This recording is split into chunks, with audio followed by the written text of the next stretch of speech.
ప్రభుత్వానికి, ప్రజలకు వారధిగా ఉంటూ ప్రజా సమస్యలను వెలికితీస్తున్న జర్నలిస్టులకు ఇండ్ల స్థలాలను కేటాయించాలని మెదక్ అదనపు కలెక్టర్ నగేష్కు వినతి పత్రాన్ని సమర్పించారు. మెదక్ జిల్లా నిజాంపేట జర్నలిస్టులు వినతి పత్రాన్ని సమర్పించారు.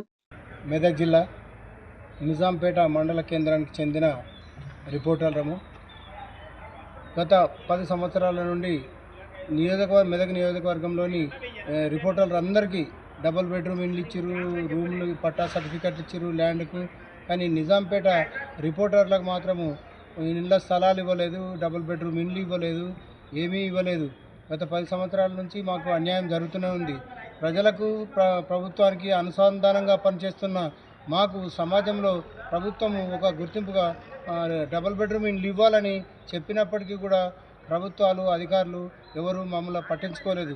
కాబట్టి ఈ ప్రభుత్వంలో మన ఎమ్మెల్యే డాక్టర్ మైనంపల్లి రోహిత్ రావుకు విన్నవించుకోగా వెంటనే స్పందించి ఈ కలెక్టర్కు వీరికి డబుల్ బెడ్రూమ్ ఇళ్ళ కోసం స్థలాలకు పట్టా సర్టిఫికెట్లు ఇవ్వాలని ఆయన లెటర్ ఇవ్వడంతో ఈరోజు వచ్చి మెదకు జాయింట్ కలెక్టర్, అదనపు కలెక్టర్కు ఇవ్వడం జరిగింది. వెంటనే అధికారులు స్పందించి మా రిపోర్టర్లందరికీ పత్రికా రంగంలో పనిచేస్తున్న మా అందరికీ డబుల్ బెడ్రూమ్ ఇళ్ళ కోసము ఇళ్ళ స్థలాలు పట్టా సర్టిఫికెట్లు ఇవ్వాలని వేడుకుంటున్నాను.